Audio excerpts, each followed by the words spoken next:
Bienvenue sur Africa 24 dans cette nouvelle édition du 12-15. Au sommaire de l'actualité, le président de la Commission électorale nationale indépendante de Guinée, Bakary Fofana, destitué. Un vote de défiance de la part des commissaires contre celui qui est accusé de gestion opaque des finances de la CENI. Le Tchad compte des milliers de personnes atteintes d'insuffisance rénale. La maladie prend de l'ampleur. Pour y faire face, le pays vient de se doter d'un centre de dialyse plus performant. De la culture avec le string art, très en vogue au Nigeria. Le string art, c'est l'art de réaliser des formes originales en roulant une ficelle colorée. On vous expliquera tout à la fin de ce journal. Mais tout d'abord, le verdict dans le procès dit des biens mal acquis attendu ce jeudi. La justice française a requis ce mercredi 3 ans d'emprisonnement, mais 30 millions d'euros d'amende à l'encontre de Théodore Nguema Obiang Mangué devant le tribunal correctionnel de Paris. Le vice-président de la Guinée équatoriale est accusé de blanchiment de fonds et de corruption. En Guinée, rien ne va plus à la commission électorale entre le président de l'institution en charge des élections et les autres commissaires. Bakary Fofana, en poste depuis 2012, est décrié depuis plusieurs mois par ses collègues pour une présumée gestion opaque des finances et de fonctionnement de la CENI. Et ce mardi, la majorité des commissaires ont donc décidé de lui retirer leur confiance. Reportage de notre correspondant Emmanuel Milimono. La crise est désormais réelle. La Commission électorale nationale indépendante de Guinée pourrait connaître un bicéphalisme à sa tête dans les prochains jours. Le président de l'institution, Bakary Fofana, a été destitué ce mardi 4 juillet 2017 par des commissaires qui l'accusent de gestion opaque. Je crois que rien ne nous l'interdit.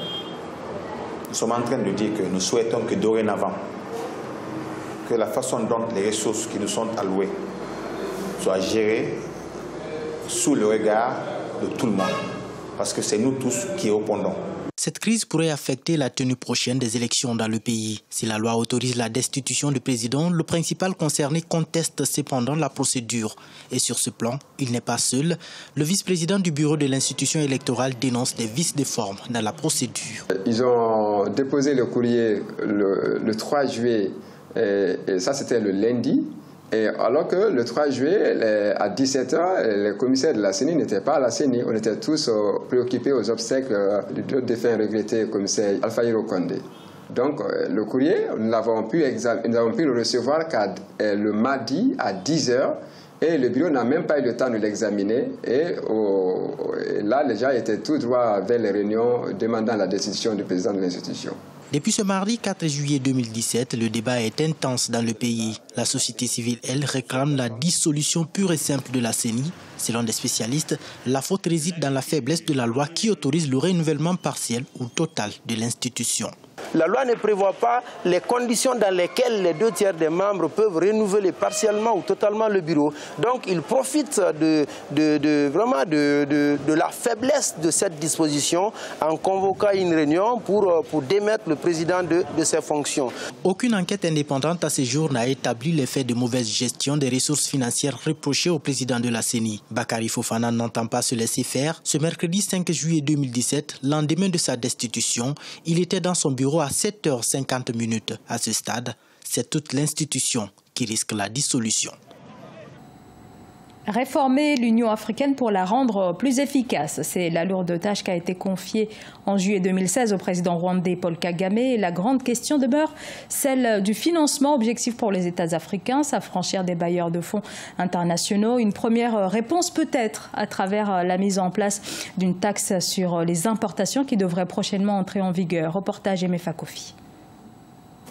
En adoptant en 2016 la taxe sur les importations à Kigali au Rwanda, le chef d'État et de gouvernement avait pour vision d'amener l'Union africaine à une indépendance financière. Fixée à 0,2 %, cette taxe, une fois prélevée, permettra de lever 1,2 milliard de dollars pour le budget programme, mais aussi les opérations d'appui à la paix. Selon l'Union africaine, cette taxe sera appliquée aux marchandises originaires d'un État non membre, importées sur le territoire d'un État membre et devant être consommées par le dit État membre.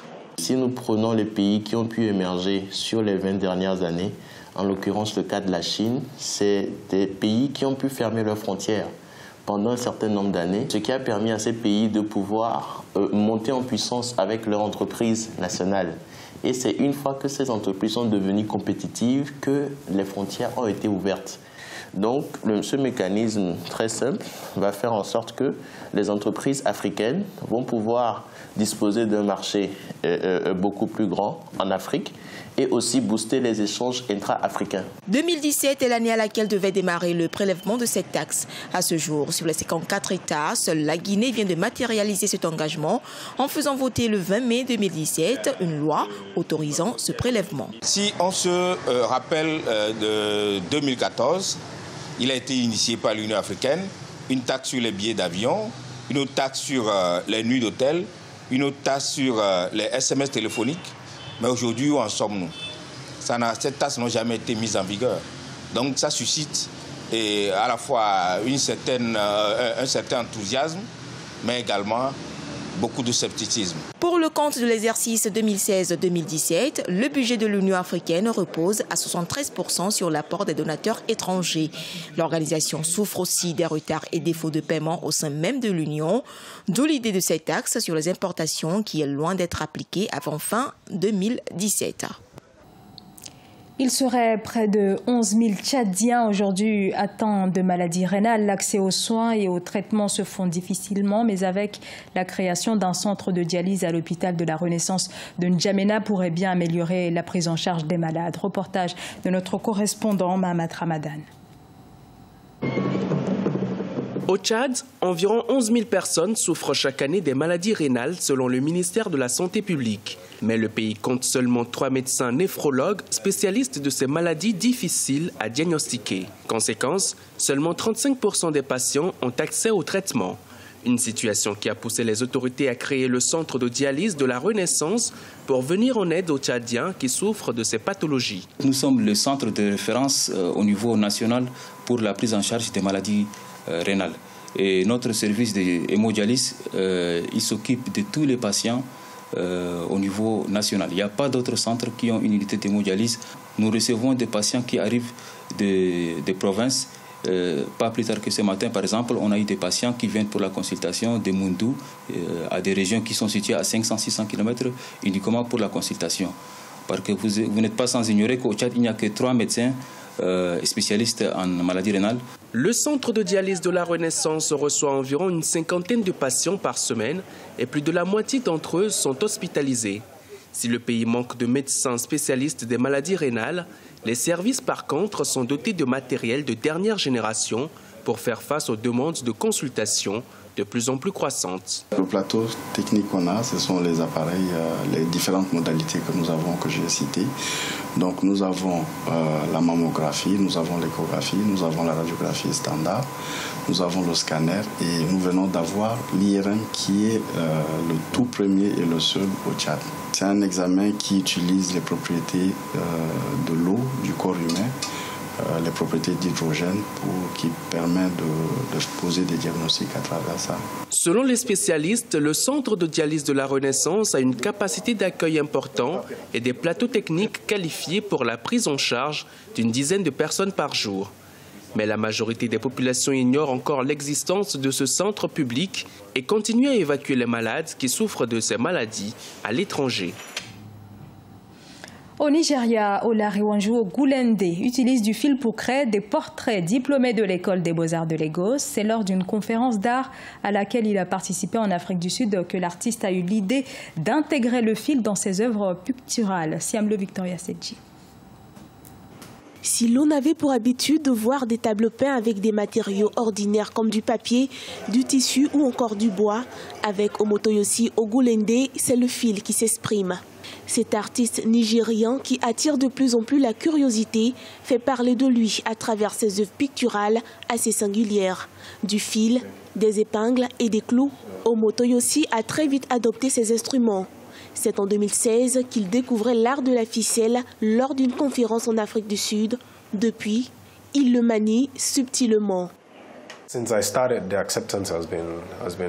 Depuis que j'ai commencé, le retour que je reçois est impressionnant. Ils sont nombreux à apprécier et à m'encourager. J'ai parfois offert gratuitement quelques-uns de mes tableaux, mais j'ai aussi gagné de l'argent et jusqu'à présent tout va bien. J'aime énormément ce que je fais et je suis heureux parce que je sais que l'art de la ficelle a de l'avenir. Omotoyosi Ogulende a travaillé sur 20 pièces depuis qu'il s'intéresse à cet art. Diplômé des Beaux-Arts au Yaba College of Technology de Lagos, l'inspiration lui vient de son environnement immédiat ou même de ses passions. On retrouve dans ses portraits des figures emblématiques du continent africain. Fondamentalement, je m'inspire de mon environnement. Par exemple, pour ce tableau, j'ai ressorti une photo de Bob Marley, la légende. Je l'ai tracée sur mon tableau et ensuite j'ai planté des clous puis coloré le fond en 3 couleurs. Vous avez le vert, le jaune et le rouge qui représentent la couleur du reggae, la couleur jamaïcaine ou encore la couleur rastafarienne. Après le clouage, la couleur de fond et de l'arrière-plan, j'ai fait le cordage qui fait ressortir l'image réelle de Bob Marley que nous avons ici. Même s'il n'est pas inconnu au Nigeria, rares sont les peintres comme Ogulende qui travaillent sur l'art de la ficelle. Ces portraits, Ogulende les voit à environ $260 américains ou plus. Il lui faut entre 2 à 3 semaines pour achever un tableau. Omotoyosi Ogulende, qui enseigne sa passion aux plus petits, travaille également sur des moyens d'incorporer des chaînes dans des œuvres métalliques et des sculptures. Ce journal a été réalisé par l'ensemble de la rédaction. Merci à vous de l'avoir suivi. Dans un instant, une nouvelle édition de l'actualité sur Africa 24.